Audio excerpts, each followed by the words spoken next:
जय भीम दोस्तों। आज की वीडियो बहुत ही खास होने वाली है। तो आज के इस वीडियो में हम बात करने वाले हैं डॉक्टर बाबा साहेब आम्बेडकर ने ज्योतिबा फुले को अपना गुरु क्यों माना, आखिर क्यों। तो इसकी संपूर्ण जानकारी इस वीडियो में आपको हम बताएंगे, तो इस वीडियो में अंत तक बने रहे। डॉक्टर बाबा साहेब आम्बेडकर के तीसरे गुरु और शूद्र अतिशूद्र महिलाओं और किसानों के लिए आजीवन संघर्ष करने वाले ज्योतिबा फुले ने देखा था सामाजिक लोकतंत्र का सपना। जी, आधुनिक भारत में शूद्र और अतिशूद्र महिलाओं और किसानों के मुक्ति संघर्ष के पहले नायक ज्योतिराव फुले हैं, जिन्हें ज्योतिबा फुले नाम से भी जाना जाता है। डॉक्टर बाबा साहेब आम्बेडकर ने गौतम बुद्ध और कबीर के साथ भी ज्योतिबा फुले को अपना तीसरा गुरु माना है।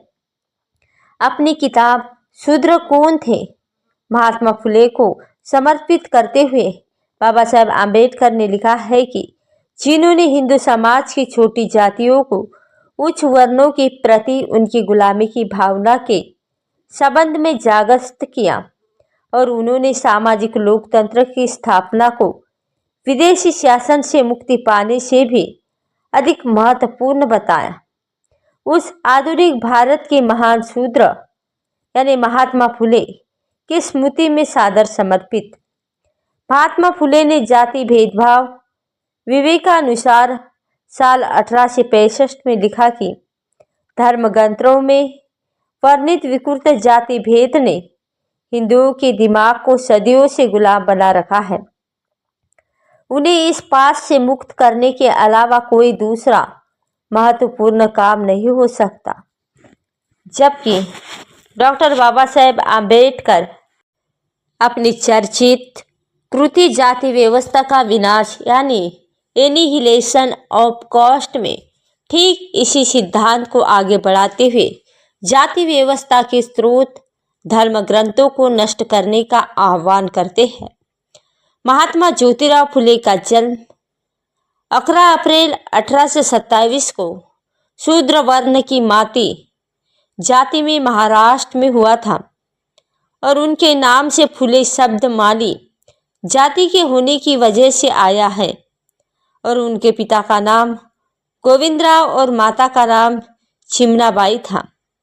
फुले जब 1 वर्ष के थे तभी उनकी मां चिमनाबाई का निधन हो गया। उनका पालन पोषण उनके पिता की मुंह बोली बुआ संगुनाबाई ने किया। संगुनाबाई ने उन्हें आधुनिक चेतना से लैस किया और सन 1818 में भीमा कोरेगांव युद्ध के बाद पेशवा का शासन भले ही अंग्रेजों ने खत्म कर दिया, पर सामाजिक जीवन पर उनकी जातिवादी विचारधारा का नियंत्रण कायम था। पुणे में शूद्र अतिशूद्र और महिलाओं के लिए शिक्षा के दरवाजे बंद थे। सबसे पहले ईसाई मिशनरियों ने शूद्र और अतिशूद्र और महिलाओं के लिए शिक्षा के दरवाजे खोले। तब 7 वर्ष की उम्र में ज्योतिराव को पढ़ने के लिए स्कूल भेजा गया, लेकिन जल्दी ही सामाजिक दबाव में ज्योतिराव के पिता गोविंदराव ने उन्हें स्कूल से बाहर निकाल दिया। वे अपने पिता के साथ खेतों में काम करने लगे।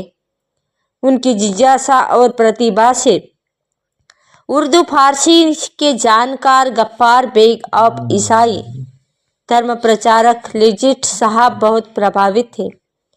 उन्होंने गोविंदराव को सलाह दी कि वे ज्योतिराव को पढ़ने के लिए भेजे और फिर से ज्योतिराव स्कूल जाने लगे।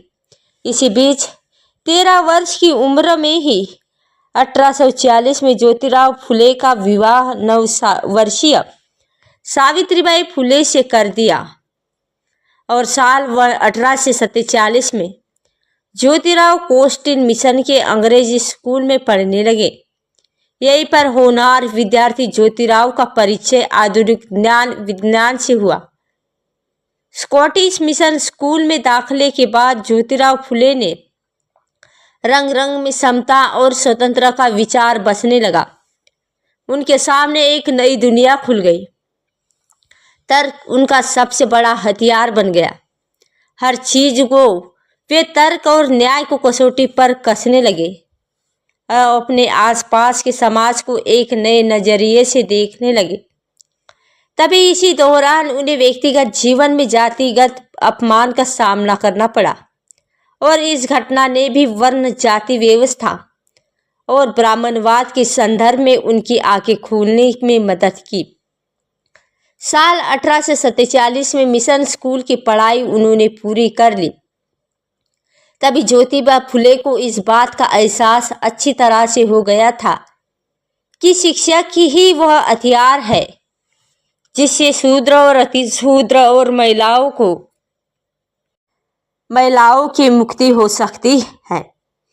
उन्होंने अपनी एक कविता में लिखा, विद्या बिना मति गई, मति बिना नीति गई और नीति बिना गति गई। विद्या बिना मति गई, मति बिना नीति गई और नीति बिना गति गई। सबसे पहले शिक्षा की ज्योति उन्होंने अपने घर में जलाई।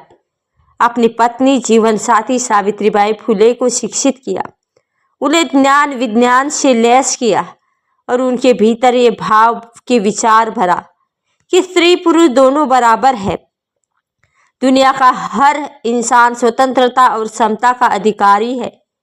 सावित्रीबाई फुले, संगुनाबाई, फातिमा शेख और अन्य सहयोगियों के साथ मिलकर ज्योतिबा ने हजारों वर्ष से ब्राह्मणों द्वारा शिक्षा से वंचित किए गए समुदाय को शिक्षित करने और उनके अपने मानवीय अधिकारों के प्रति सजग करने का बीड़ा उठाया और अपने इन विचारों को व्यवहार में उतारने हुए फुले दंपत्ति ने साल 1848 में लड़कियों के लिए पहला स्कूल खोला। ये स्कूल महाराष्ट्र में ही नहीं पूरे भारत में किसी भारतीय द्वारा लड़कियों के लिए विशेष तौर पर खोला गया पहला स्कूल था।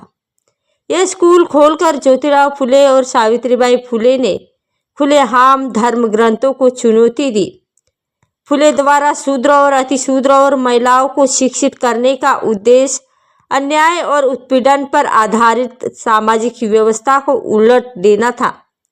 जब साल 1873 में अपनी किताब गुलामगिरी की प्रस्तावना में उन्होंने इस कविता को लिखने का उद्देश्य इन शब्दों में प्रकट किया, सैकड़ों वर्ष के शूद्रादि अतिशूद्र ब्राह्मणों के राज में दुख भुगतते आए हैं।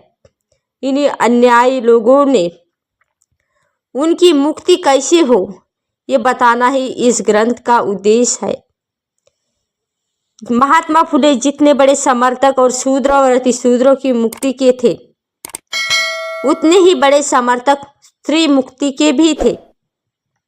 उन्होंने महिलाओं के बारे में लिखा कि स्त्री शिक्षा के द्वार पुरुषों के लिए इसलिए बंद कर रखे थे ताकि वह मानवीय अधिकारों को समझ न पाए। स्त्री मुक्ति की कोई ऐसी लड़ाई नहीं है जिसे ज्योतिबा फुले ने अपने समय में ना लड़ी हो। ज्योतिबा फुले ने सावित्रीबाई के साथ मिलकर अपने परिवार को ही स्त्री पुरुष समानता का मूर्त रूप बना दिया और समाज तथा राष्ट्र में समानता कायम करने के लिए संघर्ष में उतर पड़े। महात्मा फुले ने समाज सेवा और सामाजिक संघर्ष का रास्ता एक साथ चुना। सबसे पहले उन्होंने हजारों वर्षों से वंचित लोगों के लिए शिक्षा का द्वार खोला, विधवाओं के लिए आश्रम बनवाया, विधवा पुनर्विवाह के लिए संघर्ष किया और अछूतों के लिए अपना पानी का हौज खोला।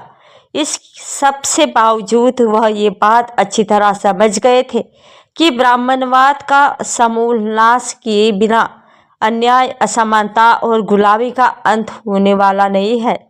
इसके लिए उन्होंने 24 सितंबर 1873 को सत्यशोधक समाज की स्थापना की। सत्यशोधक समाज का उद्देश्य पौराणिक मान्यताओं का विरोध करना, शूद्र और अतिशूद्र को जातिवादियों की मकारी के जाल से मुक्त कराना, पुरोहितों द्वारा प्रोषित जन्मजात गुलामी से छुटकारा दिलाना होता है। और इसके माध्यम से फुले ने यानी महात्मा फुले ने ब्राह्मणवाद के विरुद्ध एक सांस्कृतिक क्रांति की शुरुआत की थी। साल 1890 में ज्योतिराव फुले के देहांत के बाद सत्यशोधक समाज की अगुवाई की जिम्मेदारी सावित्रीबाई फुले ने उठाई और इसी के चलते शूद्र और अतिशूद्र और महिलाओं के अलावा जिस समुदाय के लिए ज्योतिराव फुले ने सबसे ज़्यादा संघर्ष किया वह समुदाय किसानों का था। किसान का कोड़ा। 1883 ग्रंथ में उन्होंने किसानों की दयनीय अवस्था को दुनिया के सामने उजागर किया। उनका कहना था कि किसानों को धर्म के नाम पर भ्रष्ट ब्राह्मणों का वर्ग, शासन व्यवस्था के नाम पर विभिन्न पदों पर बैठ अधिकारियों का वर्ग और जेठ साहूकारों का वर्ग लूटा खसोलता है। असमाहक का किसान सब कुछ बर्बाद करता है और इसी के चलते भले ही साल 1890 में ज्योतिराव फुले हमें छोड़कर चले गए, लेकिन ज्योतिबा फुले ने सावित्रीबाई फुले के साथ मिलकर शूद्र और अतिशूद्र और महिलाओं के शोषण के खिलाफ जागरण को भी मशाल जलाई। आगे चलकर उसके बाद उस मशाल को सावित्रीबाई फुले ने चलाई और सावित्रीबाई फुले के बाद इस मशाल को शाहू जी महाराज ने अपने हाथों में ले लिया। बाद में उन्होंने ये मशाल डॉक्टर भीमराव अंबेडकर के हाथों में थमा दिया। डॉक्टर बाबा साहेब अंबेडकर को मशाल को सामाजिक परिवर्तन की ज्वाला में बदल दिया। इसलिए डॉक्टर बाबा साहेब अंबेडकर महात्मा ज्योतिराव फुले को अपना गुरु मानते हैं और उनकी संघर्ष और दलित शूद्र अतिशूद्रों के लिए जो वेदना और उनके शोषण के खिलाफ और महिलाओं के लिए अन्याय दिलाने के लिए उन्होंने आगे चलकर संघर्ष किया। इसलिए डॉक्टर बाबा साहेब आम्बेडकर महात्मा ज्योतिराव फुले को अपना गुरु मानते हैं। तो इस वीडियो के बारे में आपकी क्या राय है हमें नीचे कमेंट सेक्शन में बताइए। वीडियो अच्छा लगा तो वीडियो को लाइक कमेंट